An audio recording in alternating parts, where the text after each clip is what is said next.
The Eldora Million gets underway tonight, and we'll run you through everything you need to know, plus what's next for Indiana Midget Week, more sprint car tire news, and plenty more things to talk about today. Let's go.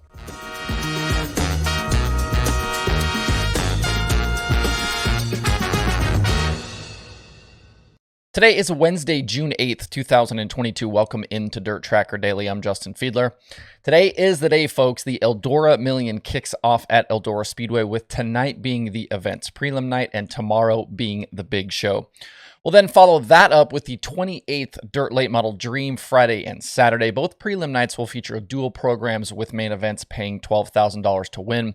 Tomorrow, we'll get heat races, consolation events, and the $1,002,022 to win feature. Saturday night's dream features just a measly $128,000 to win. Thursday's feature will pay $5,022 to start, and Saturday will pay $5,028 to start. All of this adds up to a total 4-day purse of $1.9 million. Definitely a lot of money on the line for the late model competitors over the next 4 days. Brandon Overton is the defending winner of the Dream, having won both Dreams a year ago. Donnie Moran famously won the only previous Eldora Million. That happened back on June 9th, 2001. As of this morning, we are currently sitting at 119 entries for the weekend, and the list includes all of the names you'd expect for a big super late model event, and then some maybe you wouldn't. I'm not going to run through the entire list. You can just find it yourself on the Million event page over at EldoraSpeedway.com. You're going to get all the favorites: Jonathan Davenport, Brandon Overton, Tim McCready, Scott Bloomquist, Chris Madden, Bobby Pierce, Tyler Erb, Brandon Shepard, etc., etc., etc. I do want to point out a few others here, though. First, there will be no Kyle Larson this weekend. Cup cars are in Sonoma Saturday and Sunday out in California, and Larson has previously said he won't be there because of a friend's wedding. He's actually going to be the best man for California sprint car driver Colby Copeland. But some other drivers to keep an eye on over the next couple of days include 10-time World of Outlaws champion Donnie Schatz. He's there in his own rocket chassis. Chris Ferguson is fresh off that Show Me 100 win, and we'll be looking for more big cash there. Nick Hoffman is back in a late model, this time for Barry Wright. He's had some good runs over the last year or so, but that was driving for Bloomquist. We'll also see Billy Moyer back in the seat, plus Hunt the Front's Joseph Joyner. Tyler Courtney is entered in a Longhorn chassis for Cup Series crew chief Jeremy Bullins. That's definitely something we've talked about in the past. And Sunshine was really respectable when the Flow Series came to Eldora a while back. And Chase Briscoe continues his extracurricular dirt races, driving in a late model for Kent Robinson. Besides those names, there are a lot more coming, and the field is stacked no matter how you slice it.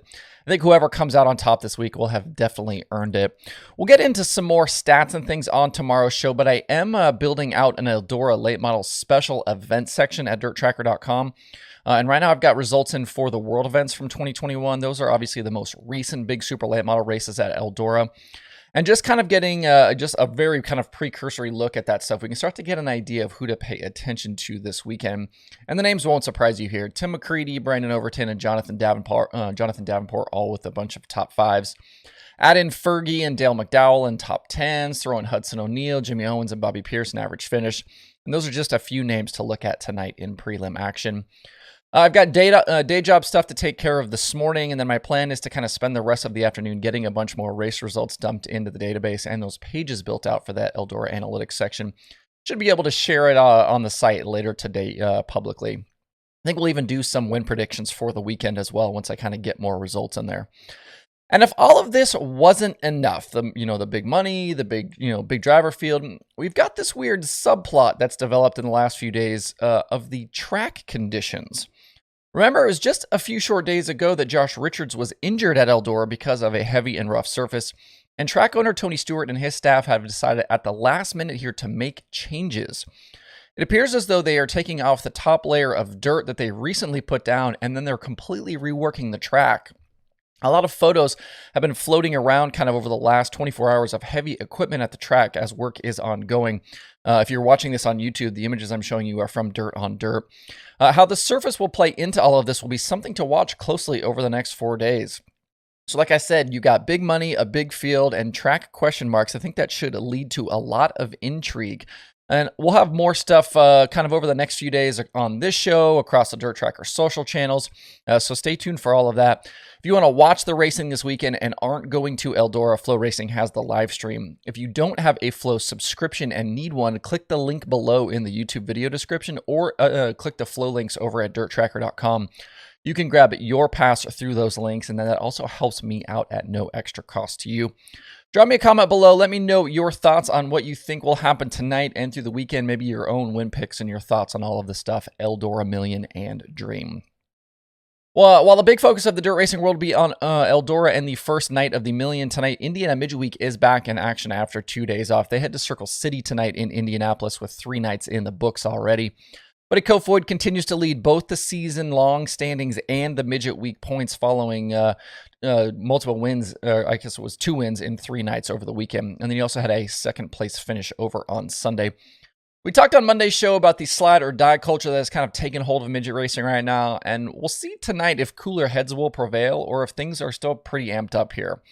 Thomas Meserol's win on Sunday night was the first time a driver not named Buddy Kofoid or Justin Grant had won a USAC midget feature since Logan Seavey won at Turkey Night back in November of 2021. Grant started the year with 3 straight, then it was Kofoid going 4 straight. Over the last 5 and 10 race stretches, Kofoid has average finishes of better than second, 1.2 and 1.8 respectively. He's got 13 straight top 10s as well. Right now, I feel like JG seems like the only driver in the series who has both the speed and the consistency to try and match Kofoid's pace.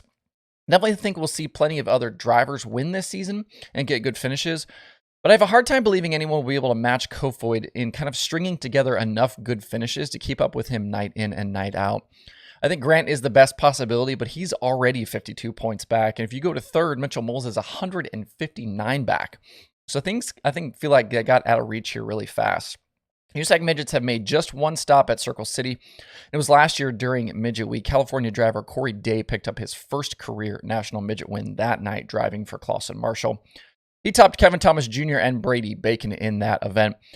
And an interesting side note here, our top 3 Midget Week contenders right now in Buddy, Grant, and Timez all finished 19th or worse in that race 1 year ago. The DirtTracker.com analytics prediction formula favors Kyle Cummins tonight. He had a 6th place finish at Circle City last year, and so far during Midget Week has runs of 3rd, 9th, and 5th. I'm going to go with the hot hand here and pick Kofoid again. I don't know how you go against him at this point. I'll probably jinx him in saying this as well, but he hasn't finished worse than 5th since the first night at Placerville back on November 18th. The Midgets will be live tonight over on Flow Racing if you cannot get out to the racetrack. And as I mentioned on yesterday's show, the Short Track Super Series race at Bloomsburg Fair that was supposed to happen on Tuesday night was pushed to today because of weather. This is a dual North and South region race with a 50-lap feature for $7,000 to win. Danny Creedon is currently the North region points leader with Ryan Godown leading the South. Matt Shepard is actually second in both regions at the moment. Other names we should see tonight include Mike Guler, Bobby Hackle, Andy Bicchetti, Billy Pouch Jr., Mike Mahaney, Matt Williamson, and plenty more. Great 602 Sportsmen are also on the card with hot laps at 6 and racing at 7. Those are Eastern times. Just like the Midgets, this show will be live over on Flow Racing. And around the country, the shortage of dirt racing tires continues to plague tracks and series, and 2 sprint car organizations have made some rules changes as of yesterday in response. First, NARC Out West is opening up their tire rule to include any Hoosier tire this weekend at Ocean and Placerville. The 410 series says it will make weekly decisions on the tire rules based on what is available in inventory for racers in that area.